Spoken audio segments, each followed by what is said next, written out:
Bonjour les amis, une vidéo sur le côté obscur de la bienveillance. Je fais cette vidéo parce que j'ai de nombreux clients qui ont du mal à se déployer à cause de croyances par rapport à la bienveillance. La bienveillance, elle est souvent présentée comme faire en sorte que l'autre soit bien, prendre soin de l'autre, mais globalement c'est des stratégies d'évitement, c'est éviter de froisser l'autre, éviter que l'autre vive un inconfort. Et dans ces stratégies d'évitement, il y a un côté obscur, c'est qu'en fait on va nier une partie de soi pour que l'autre soit bien. C'est-à-dire qu'on va prendre soin de l'autre et pas de soi. C'est-à-dire qu'il va y avoir une bienveillance pour l'autre et pas pour soi. Et d'où ça vient en fait ce côté obscur de la bienveillance? Eh bien, ça vient du cerveau limbique qu'on a entre 0 et 7 ans. C'est-à-dire que ce cerveau, il fonctionne en mode bien, mal, gentil, méchant. Il va éviter l'inconfort et aller vers le confort.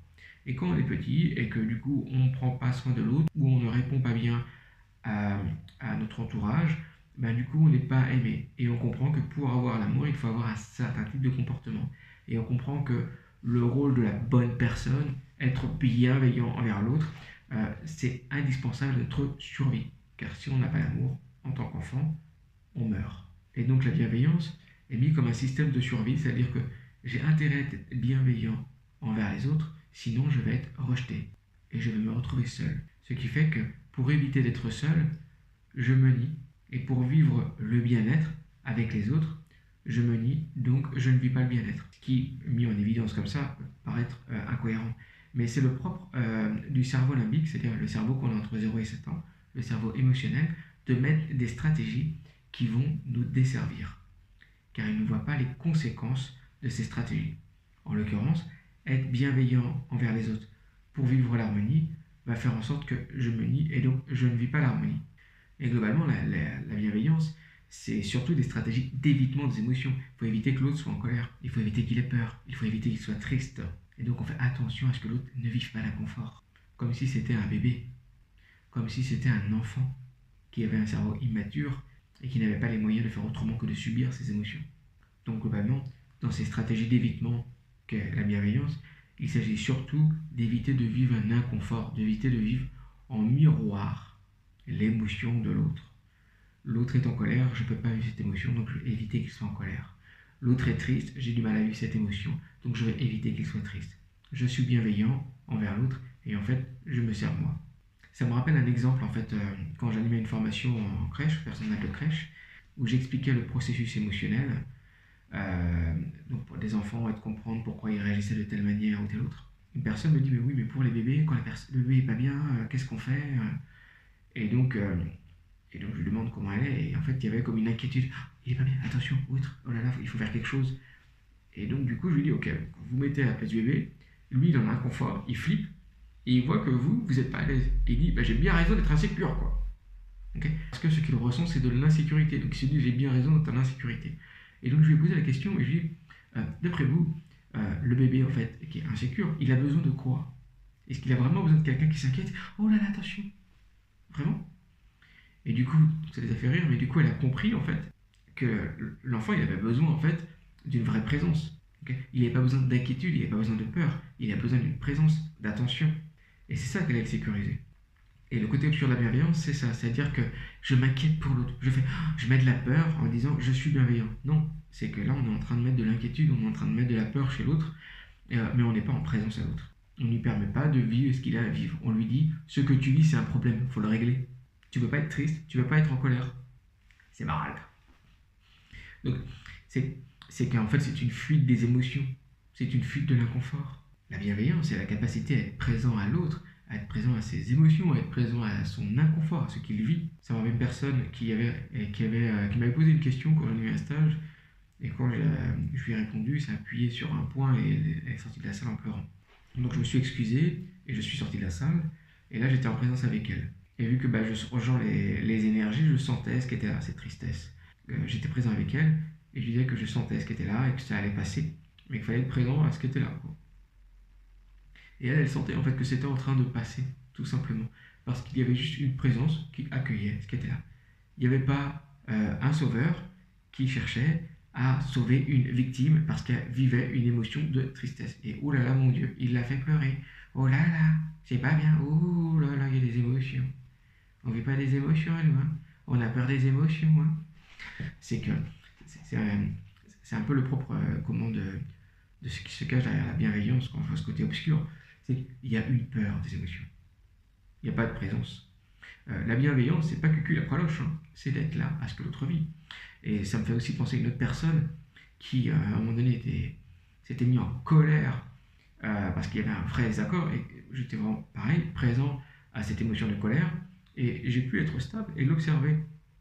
Voilà, être en présence et voir ce qui se jouait chez lui et du coup j'ai pu mettre en lumière et faire bouger ce qu'il y avait au niveau inconscient et en fait ça l'a apaisé et le retour qu'il m'a fait c'est que tu m'as dit un grand oui, ah, bah oui il a le droit d'être en colère, il a le droit d'avoir cette émotion là, c'est-à-dire tu as le droit d'être qui tu es. Voilà. Donc c'est ça la bienveillance. Je lui ai dit en gros, t'as le droit d'être qui tu es, mais par ma présence. Je lui ai pas dit, ah là là, t'es en colère, c'est pas bien.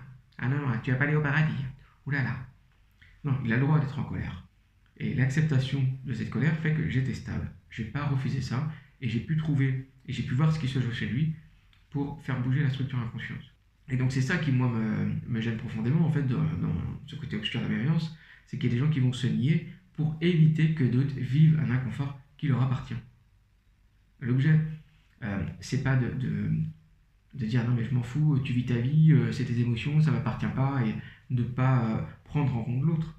Mais c'est d'éviter de se nier, et quand on pose soi à certains moments, il y a des personnes qui vont être mal à l'aise, c'est comme le chocolat, c'est-à-dire qu'il y en a qui vont aimer le chocolat, d'autres non, et j'ai pas à éviter que des personnes ne m'aiment pas, ou que des personnes réagissent par rapport à ce que je porte, mon identité, mes valeurs, mon mode de fonctionnement.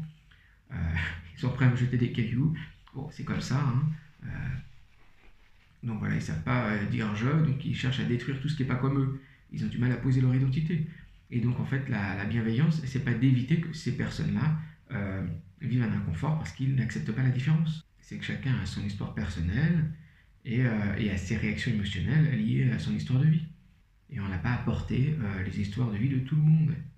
Ça n'empêche pas qu'on peut comprendre que c'est inconfortable pour eux, on peut être compatissant, mais on n'est pas dans la pitié. Et on ne va pas se nier, on va se respecter.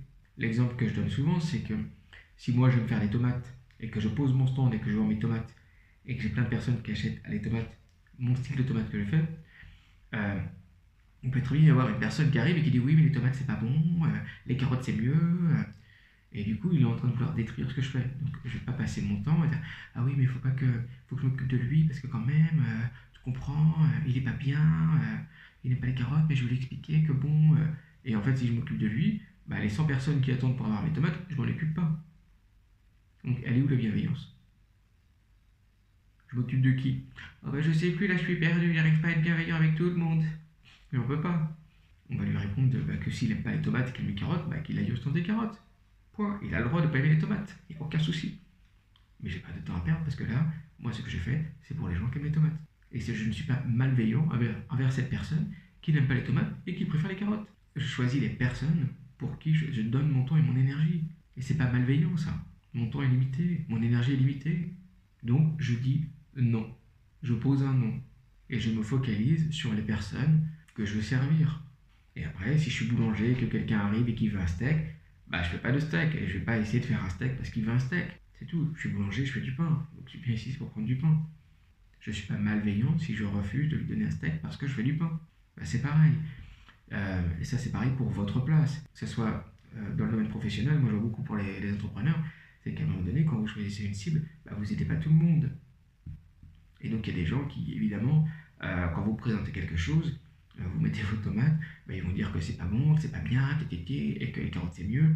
C'est normal. Ok? Et que du coup, vous n'avez pas obligatoirement de temps à perdre avec ces gens-là. Vous êtes focalisé sur votre cible. Et c'est pas parce que vous dites non à ces gens-là, ou que vous ne leur répondez pas, ou que vous ne leur accordez pas de votre temps et de l'énergie de votre vie, que vous n'êtes pas bienveillant. Vous n'avez pas le temps. Et vous n'avez pas à servir tout le monde. Vous avez une place. Apprenez à connaître votre place. À savoir qui vous servez et qui vous servez pas. Donc si vous arrivez en fait de vous laisser happer par certaines situations, soit d'avoir de la culpabilité ou d'avoir une perte de clarté en fait sur votre positionnement et que vous avez besoin d'un coup de main, Moi je vous invite à réserver un entretien diagnostic gratuit directement sur mon site internet. Comme ça on pourra voir comment on peut avancer ensemble. Globalement, la bienveillance, ce n'est pas éviter l'inconfort, ce n'est pas sauver une victime, c'est être présent à l'autre, à ce qu'il vit, à ses émotions, et c'est aussi savoir dire non à certains pour pouvoir dire oui à d'autres. Voilà les amis, j'espère que cette vidéo vous a apporté des clés. Si vous avez aimé cette vidéo, n'hésitez pas à mettre un like. Et si vous pensez que cette vidéo peut intéresser d'autres personnes, n'hésitez pas à partager. L'objet, c'est que les gens soient libres. Allez,